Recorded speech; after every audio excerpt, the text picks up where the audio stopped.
Nós estamos vivenciando a Semana da Arte Espírita e quem vai contar uma história para nós hoje é a Sayonara. Bom dia. Nós pensamos para o momento de hoje trazer uma pequena história cujo nome é Tempo. Um autor desconhecido, certo dia,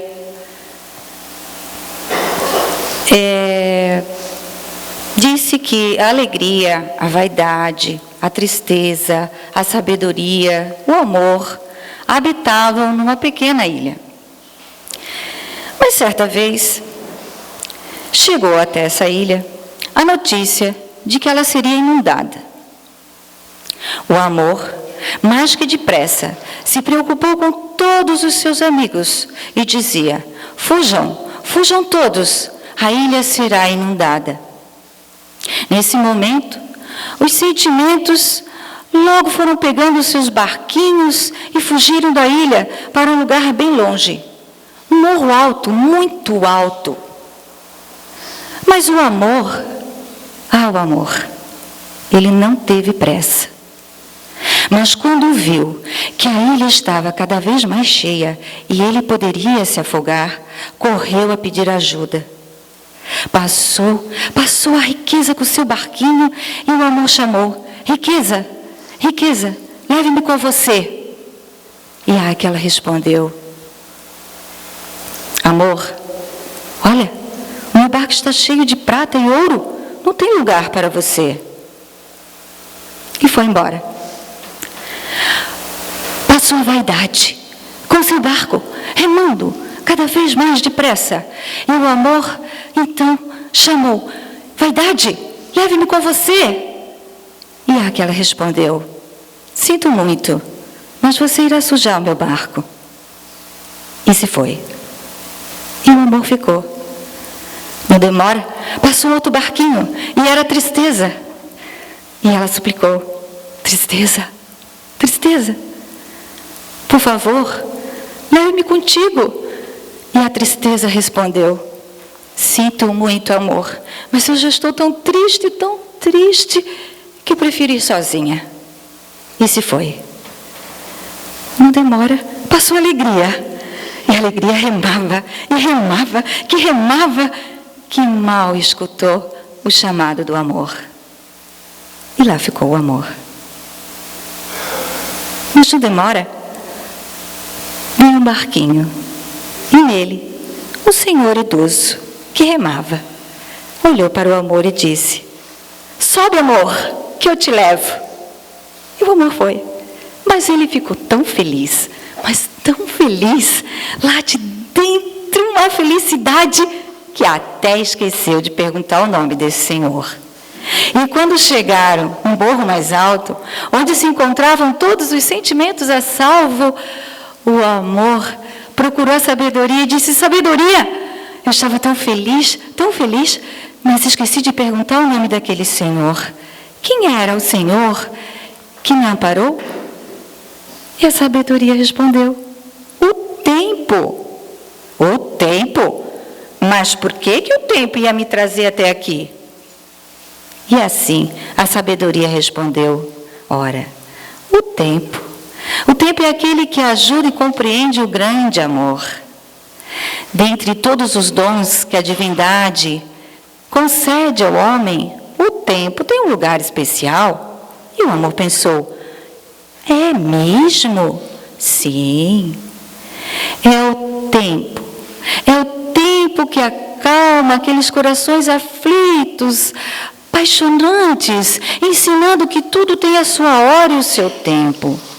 É o tempo que nos ensina, através da reflexão, da paciência, da tolerância, do bom senso, a esperar. É aquele que cicatriza as dores mais profundas do ser, com aquele algodãozinho, com aquele anestesiante para cicatrizar as suas chagas. E o amor continuou ouvindo: sabe, amor, é o tempo é o tempo. É o tempo que deixa marcas nas nossas faces. É o tempo que espalha neve nos cabelos e é o tempo que compreende lentamente os nossos passos, que vão parando devagarinho, devagarinho, cada passo, cada tempo, cada passo, cada tempo. É o tempo. É o tempo verdadeiro mestre que espera sem pressa cada um de nós, ao seu tempo, a dispor-se, a sentir, a crescer, a amar. E é o tempo que nos demonstra, no decorrer dos anos, que o amor verdadeiro, é aquele que supera a idade, a doença e a dificuldade. Meus amigos, e agora, que tudo de bom fique para mim e para vocês que ouviram essa história. Que assim seja. Meus amigos, hoje nós vamos ouvir a mensagem do nosso irmão André Graff. Ele vai nos falar sobre a família e os idosos. Que Jesus abençoe o nosso propósito de entendermos a mensagem da manhã de hoje. Olá, bom dia a todos. Meus votos de muita paz no coração de cada um de vocês. Nós vamos falar um pouco hoje sobre a questão da família e o relacionamento com os idosos. Um fato que tem se tornado cada vez mais frequente dentro das nossas famílias, em função do crescimento do número de idosos que temos hoje em dia.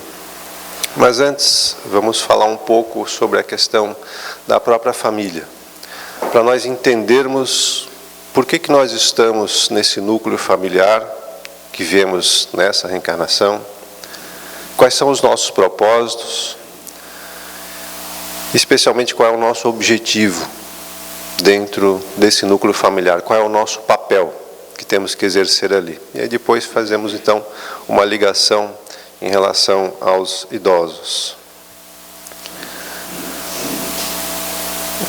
Jesus já disse, está em São João, capítulo 3, versículo 3, que quem não nascer de novo não poderá ver o reino de Deus. O que Jesus quis dizer com isso? Na realidade, na interpretação espírita, ele quis dizer que a reencarnação, o nascer de novo, nesse caso, significa nascer novamente, habitar um novo corpo,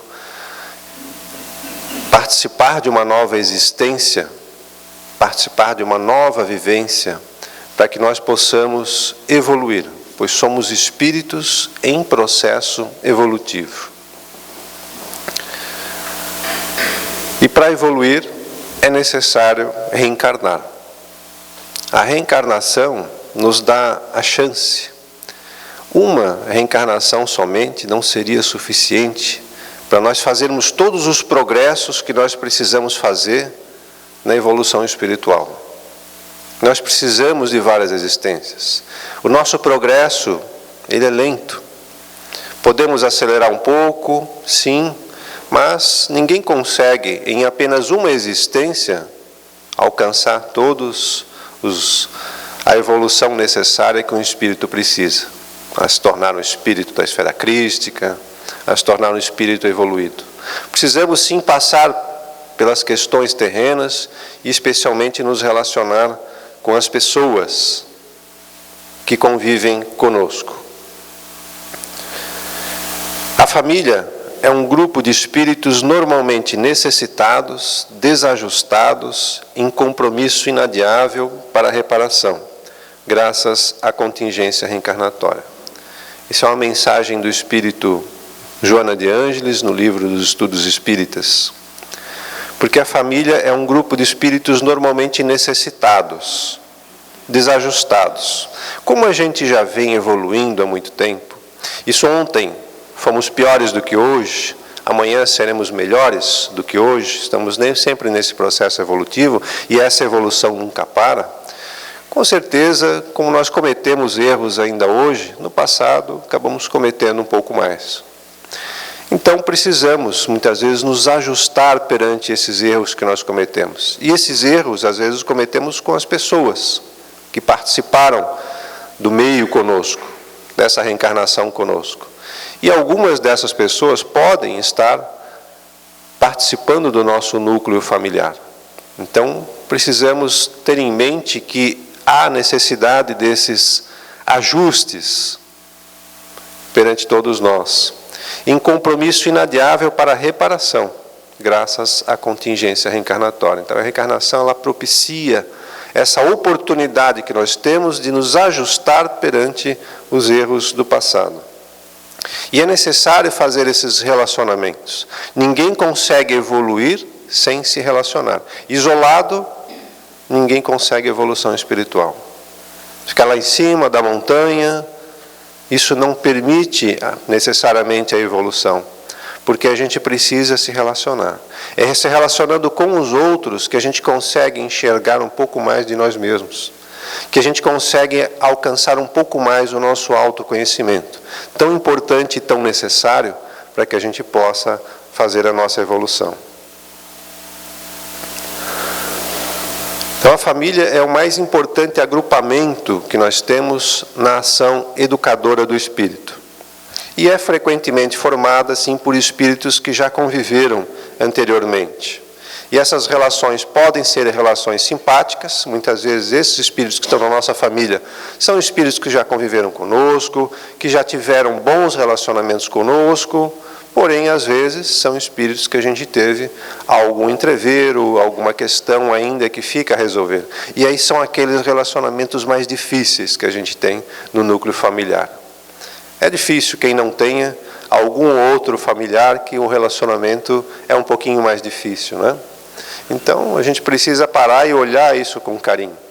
Às vezes, a gente precisa exercitar realmente a paciência, porque a gente não sabe o que aconteceu nas vidas passadas, para que aquele relacionamento hoje seja um pouco conflituoso. Aí nós temos a questão da família espiritual e da família material. A família material é, antes de tudo, um laboratório de experiências reparadoras, na qual a felicidade e a dor se alternam, programando a paz futura. A família material é aquela família formada pelos espíritos que estão reencarnados no momento. E é um laboratório de experiências reparadoras. Experiências que a gente pode utilizar para justamente fazer a reparação do passado, na qual a felicidade e a dor se alternam. Quem não tem esses momentos de felicidade e os momentos de dor no meio da família? Os momentos de angústia, de desajustes, mas também os momentos felizes que nós participamos entre os nossos entes queridos. E a Joana nos coloca isso. Todos nós passamos por esses momentos de felicidade, mas também passamos pelo momento de dor. Porém, todos estamos programando a paz futura. E a família espiritual é a família formada por espíritos que então são simpáticos a nós. Existem esses laços de comunhão de ideias, são relacionamentos seculares, que muitas vezes a gente já vem reencarnando, ora alternando papéis. Temos a nossa grande família espiritual, por exemplo, que nesse momento alguns deles estão reencarnados entre nós, porém outros estão ainda no plano espiritual esperando o processo de reencarnação. E eles que estão no plano espiritual estão nos ajudando nesse momento na nossa jornada terrestre. Participam da nossa vida buscando a nossa ajuda, buscando ajudar a nós que estamos aqui. E esses laços são fortalecidos pela purificação.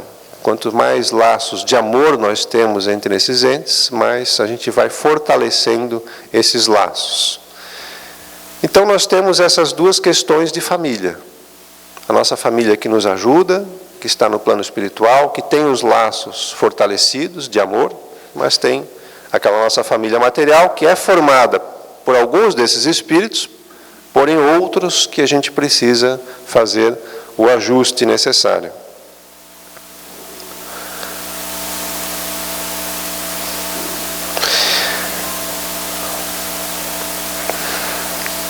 Na pergunta 775 do Livro dos Espíritos, Allan Kardec questiona qual seria para a sociedade o resultado do relaxamento dos laços de família.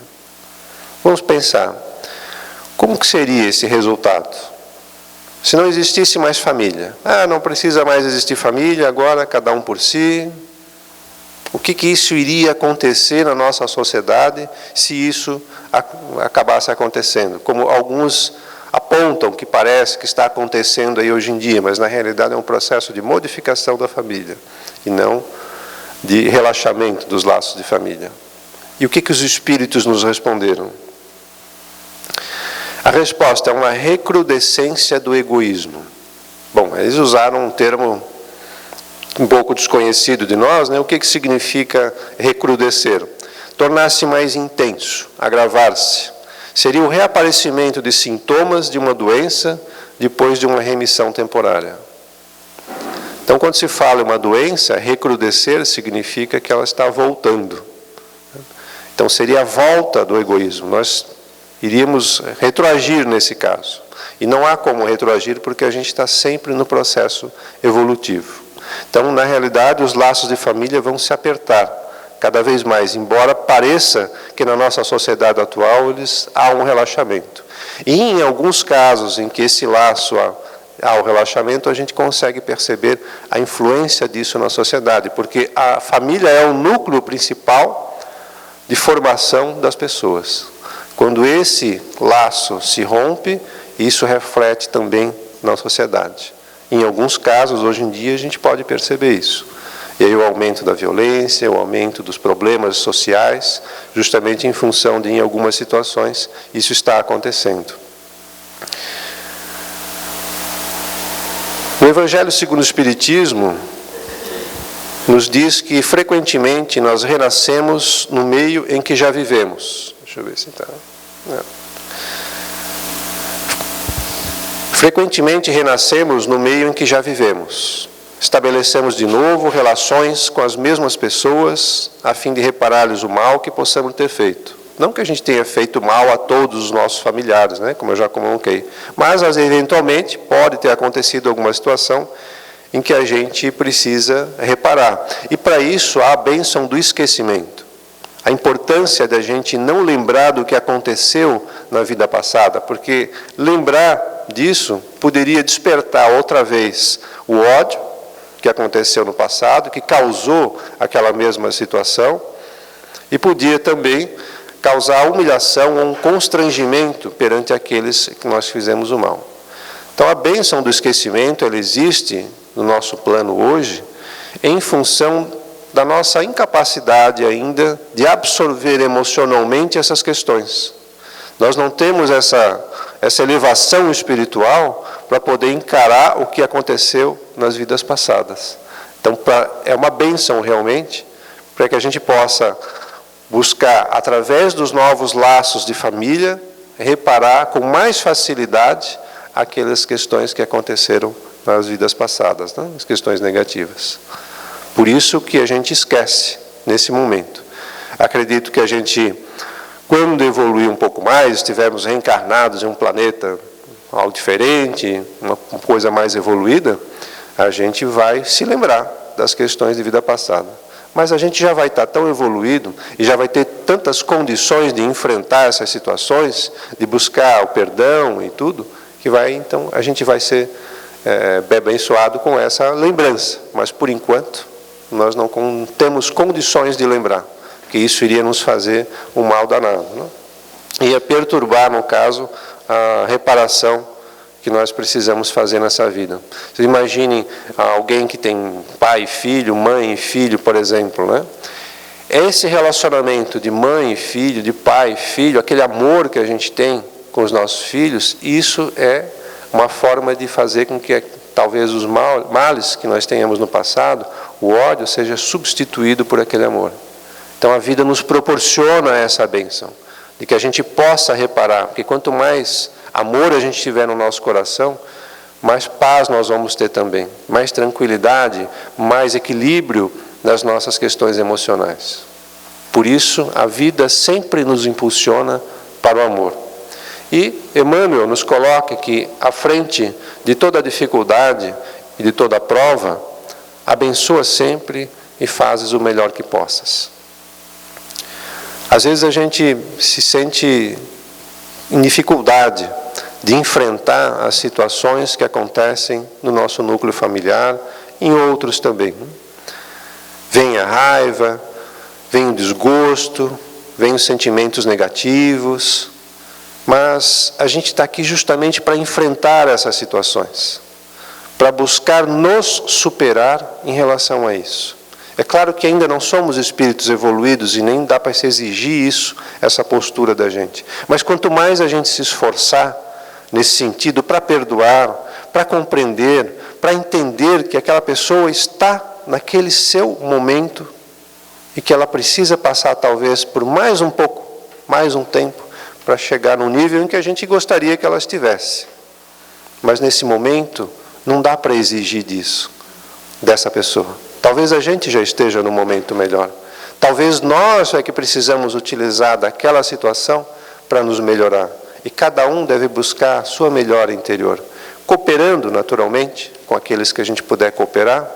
Porém, o objetivo principal é cada um buscar a sua melhoria íntima. Mas normalmente a gente acaba querendo que o outro mude, né? Para que a gente se sinta mais confortável. Na realidade, é nós que precisamos mudar a nossa forma de enxergar a vida, os acontecimentos, para que a gente possa efetivamente se sentir melhor em relação a isso. E uma outra mensagem também importante do Evangelho segundo o Espiritismo é a questão da paciência. Ele nos diz: sede pacientes. A paciência também é uma caridade e deveis praticar a lei de caridade ensinada pelo Cristo, enviado de Deus. A caridade, que consiste na esmola dada aos pobres, é a mais fácil de todas. Outra há, porém, muito mais penosa e, conseguintemente, muito mais meritória. A de perdoarmos aos que Deus colocou em nosso caminho para serem instrumentos do nosso sofrer e para nos porem à prova a paciência. E quanto é importante exercitarmos a paciência no nosso núcleo familiar. Essa convivência, muitas vezes, mais íntima, mais próxima com os nossos parentes, sejam eles dentro do mesmo lar ou os parentes que estão mais fora, né, da nossa convivência diária, às vezes é difícil, né, porque a gente convive diariamente com as pessoas e precisamos realmente exercitar a questão da paciência. Quanto mais impaciente nós formos, pior para as próprias relações. Só que, às vezes, há quem duvide: mas eu perdi a paciência. Não, perdeu é porque nunca teve, né? A gente já ouve essa questão. Mas, na realidade, quem é que tem toda e plena paciência? Nenhum de nós consegue ter isso, né? Toda e plena paciência do mundo. Às vezes, sim, há momentos em que a gente é testado e a gente acaba perdendo a paciência. Mas são momentos para a gente parar, revisar e na próxima vez ser um pouco melhor, né? Não perder tanto a paciência assim. É um laboratório de experiências reparadoras, como disse Joana de Ângeles. Nesse laboratório a gente vai testando e às vezes não dá certo, né? Aí tenta de novo e aí vai tentando melhorar cada vez mais os nossos relacionamentos. E assim a gente vai também crescendo espiritualmente. Em relação, então, à questão dos idosos, que fazem parte da nossa família, eles também estão incluídos nessa mesma situação, né?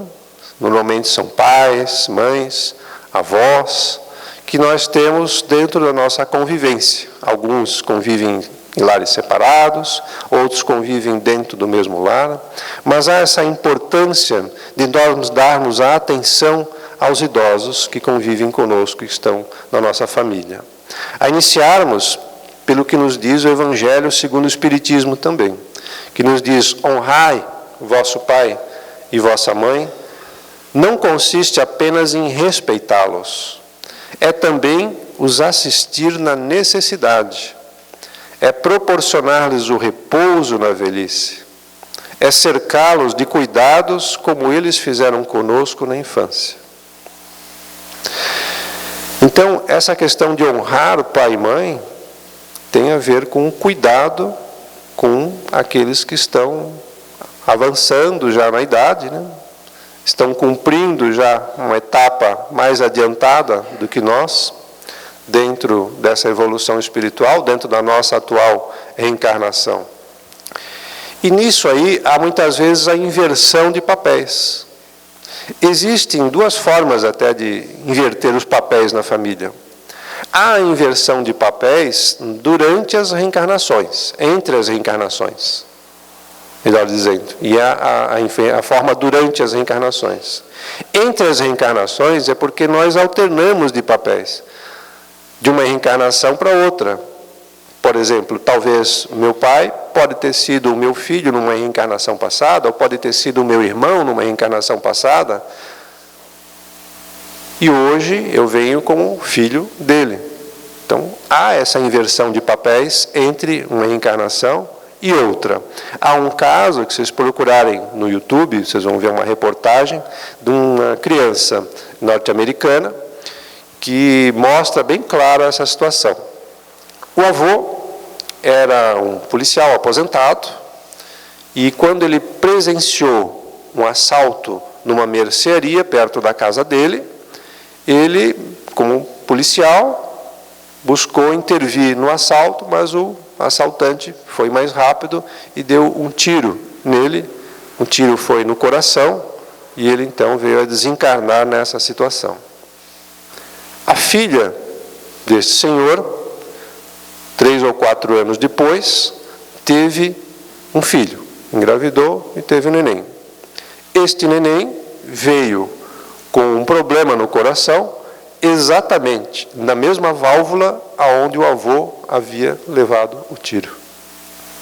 Bom, pode ser uma enorme coincidência, mas como se não bastasse essa situação, a criança, à medida que ela começou a crescer, com 3, 4 anos de idade, às vezes levava uma palmada da mãe e ela dizia para a mãe: quando eu era teu pai, eu não fazia isso contigo. Falava essa para a mãe. E tem mais, sabia do nome dos gatos do avô, que nunca ninguém tinha dito para ele. E entre outras coisas que ele falava da vida do avô. Depois de uma certa idade, depois dos 7 anos e tal, ele acaba esquecendo um pouco essas situações. Mas quando é criança, muitas vezes, a gente percebe essas questões nas crianças, falando de certas coisas que a gente... Peraí, mas como é que ele sabia disso, né? Como é que ele está falando essas questões?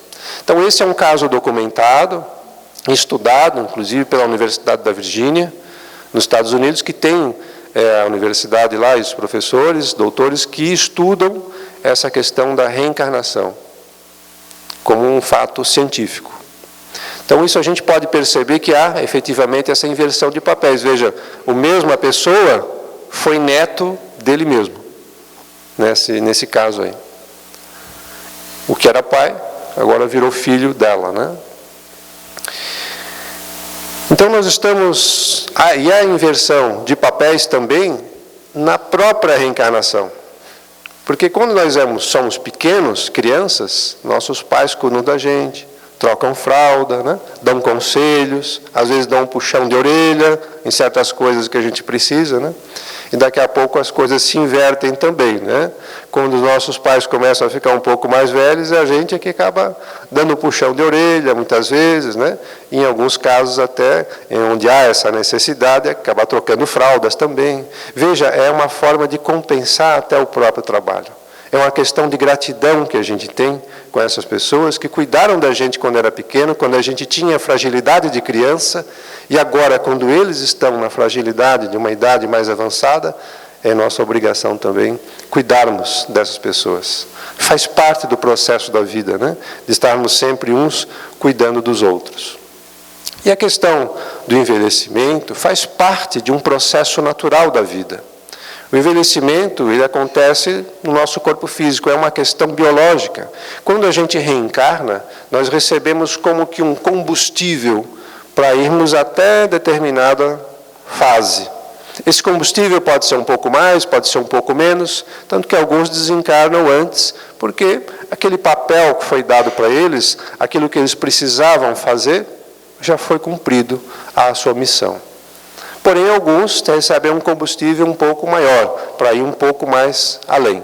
E parece que hoje em dia nós todos estamos recebendo um pouquinho mais de combustível, né? Porque está aumentando um pouquinho mais essa longevidade. Isso tudo para que a gente possa aproveitar a reencarnação.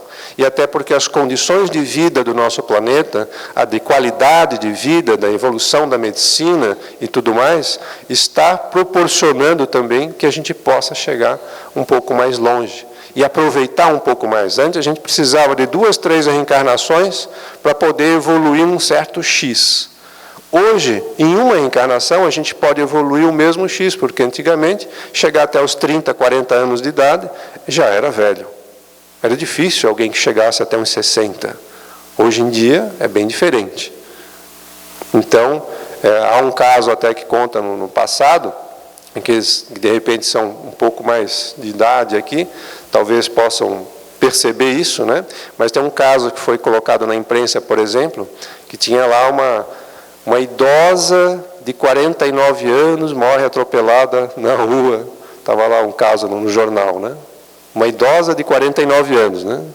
Então, eu tenho 49 anos, não me considero ainda um idoso hoje em dia, mas naquela época já era um idoso. O jornal colocava isso, né? Hoje o jornal não ia colocar isso, né? Se fosse 59 também não ia colocar, né? Então, mudou as coisas. E aí a gente precisa também criar algumas adaptações em relação a isso. E como a gente estuda no Espiritismo, a questão da nossa vida, dessa nossa reencarnação, é apenas mais uma reencarnação perante todas.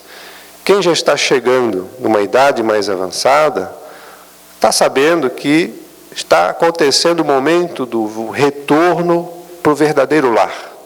E é lá o nosso verdadeiro lar. Aqui a gente está passando só por uma fase, por um aprendizado. Essa questão é importante, porque a gente não pode ter medo do envelhecer, né? O medo de chegar numa terceira idade. Faz parte desse processo, e quantas vezes a gente já reencarnou e desencarnou nas vidas passadas. Muitas vezes, né? Já passamos por esse processo durante muitas vezes. E o Espiritismo nos dá essa claridade de enxergarmos que a vida continua após. E depois disso, quando nós vamos para o plano espiritual, fazemos as nossas revisões, replanejamos a nossa reencarnação, aí voltamos a habitar um corpo novinho em folha, né? De um bebê, e iniciamos todo o processo novamente. Algumas estatísticas, né? A nossa população idosa, que seria considerada e hoje é idoso acima de 60 anos, alguns já não se consideram idoso com 60, né? 61, 62, né? Eu não sou idoso, só a partir de 70, né? Deve dobrar no Brasil até o ano de 2042, na comparação com os números de 2017. Vejam, não é muito longe, né? Deve dobrar o número de idosos que nós temos hoje em dia até o ano 2042. Em 2031, o número de idosos, que vai ser de 43,2 milhões de pessoas, vai superar pela primeira vez o número de crianças e adolescentes de 0 a 14 anos. Que a ideia é que seja de 42,3 milhões. Então, nós vamos ter mais idosos do que crianças e adolescentes de 0 a 14 anos. Isso tudo porque nos nossos hábitos de vida também, cada vez estamos tendo menos filhos, né? Antigamente as famílias tinham mais filhos, hoje tem menos filhos. Acontece a questão da longevidade, que está sendo cada vez maior, então, obviamente, o número de idosos vai dobrar, vai crescer muito mais daí para frente. E também uma curiosidade que eu achei aqui, que achei interessante colocar é que o IBGE ainda calcula que a população brasileira deve continuar crescendo até 2047, chegar a 233 milhões. E a partir de então, o número de habitantes começa a cair lentamente, chegando a 228 milhões em 2060. É curioso, né? A gente pensa que só vai aumentar, mas pelas projeções do IBGE, não, né? Nós vamos começar a decair. E isso por quê? Porque vai acontecer menos nascimentos de pessoas, né? Em função justamente de que as famílias estão cada vez com menos, tendo menos crianças, menos filhos, né? Então a importância disso daí é de percebermos que a nossa população está mudando e de nos prepararmos para isso. Da própria família se preparar para isso, e aí ele diria também das questões das políticas públicas em relação a esse processo. Por exemplo, hoje a gente tem uma preocupação com creche para as crianças, porque os pais precisam trabalhar e tal, né? E o poder público acaba se preocupando e criando políticas públicas para isso. Porém, é necessário também criar as políticas públicas para os idosos, porque eles estão no meio do seio familiar e muitas vezes há necessidade também de ter esse apoio, esse auxílio do Estado, para que a gente possa cuidar melhor dos nossos idosos. E a terceira idade deve representar a sabedoria, a riqueza das experiências e um período próprio para o repouso. E aí invocamos aqui a lei do trabalho, que é uma das leis morais do Espiritismo, né? Repouso, sim.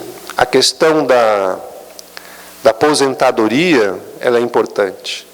Darmos essa segurança para as pessoas que já trabalharam um bom tempo da sua vida, contribuíram para a sociedade, e agora, quando chega uma idade onde o corpo já não é tão bom assim, não consegue dar tanto quanto dava antes, né? A gente ter esse repouso, ter essa tranquilidade. Esse repouso não significa ficar parado, aí que é uma coisa importante, né? Aposentadoria, sim, a sociedade deve àqueles que estão já chegando numa idade que precisa disso. Ter uma segurança da aposentadoria, mas isso não significa necessariamente ficar parado. Vocês sabem o que significa a palavra aposentadoria? O termo aposentadoria significa quem se aposentou vai ficar em seus aposentos. Daí que veio o termo aposentadoria. Olha a questão da sociedade em relação a isso, né? Aposentou, tem que ficar dentro de casa em seus aposentos. Não é bem assim, né? Hoje a gente sabe da importância da gente ter a mente ativada e, invocando a lei do trabalho do Espiritismo, de a gente ter sempre uma atividade útil na sociedade. Sim, ter a segurança da aposentadoria, mas fazer uma atividade útil é extremamente importante para a pessoa que já chegou na terceira idade. A velhice do corpo. O corpo, às vezes, é um carro, como diz André Luiz, é o nosso carro físico, que a gente utiliza, que o espírito utiliza, né? E ele está aqui dirigindo esse carro físico nesse momento. Esse carro físico recebe um combustível, que vai até um determinado momento, né, e vai acabar o combustível, então é hora de retornar, de sair do carro, né, de deixarmos o corpo físico, e chega um momento em que a gente precisa também reparar esse carro, né, levar para uma oficina, né, que é o hospital, dar uma reparada aqui, uma reparada ali. Hoje a gente tem oficinas já cada vez melhores, né, porque a medicina está evoluindo bastante nesse ponto, então a gente tem condições de levar esse carro um pouco mais adiante. E Jesus nos disse, né, aliás, Kardec nos disse, nascer, morrer, renascer, ainda e progredir sempre. Tal é a lei. Esse é o nosso processo, né? E Jesus disse, eu trabalho e meu Pai também trabalha. Então nós precisamos sempre manter essa atividade útil e esse cuidado com os nossos idosos. E quem está chegando nessa idade, na terceira idade, está uma idade mais avançada um pouquinho, às vezes há os problemas com o corpo, que são inevitáveis, porém é importante aceitar com resignação essas limitações da etapa da vida. E essas são mensagens de Joana de Ângeles, né? Aceitar a velhice e vivenciar a experiência da velhice. É uma fase também que o espírito precisa experimentar.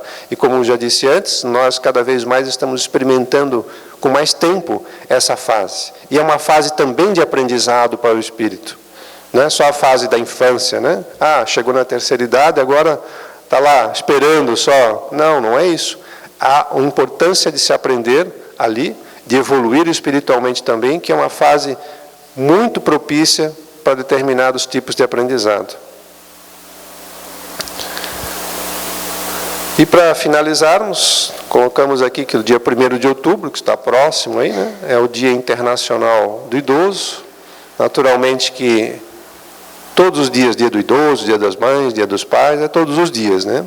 Mas é importante termos um dia específico para lembrarmos dessa questão, que na nossa sociedade está cada vez mais evidente e tão necessária, né? Dia 15 de junho também, Dia Mundial de Conscientização da Violência contra a Pessoa Idosa, que hoje na sociedade a gente acaba vendo também muitas dessas questões. Então, é necessário sim a gente respeitar o idoso, né?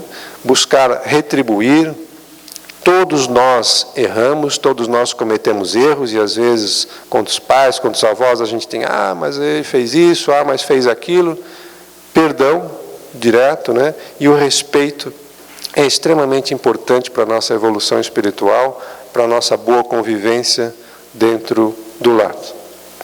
Então, gostaria de agradecer a todos aí pela paciência, pela presença, e renovo aí os meus votos de muita paz no coração de cada um de vocês. Muito obrigado. Obrigado, André, por essa belíssima exposição.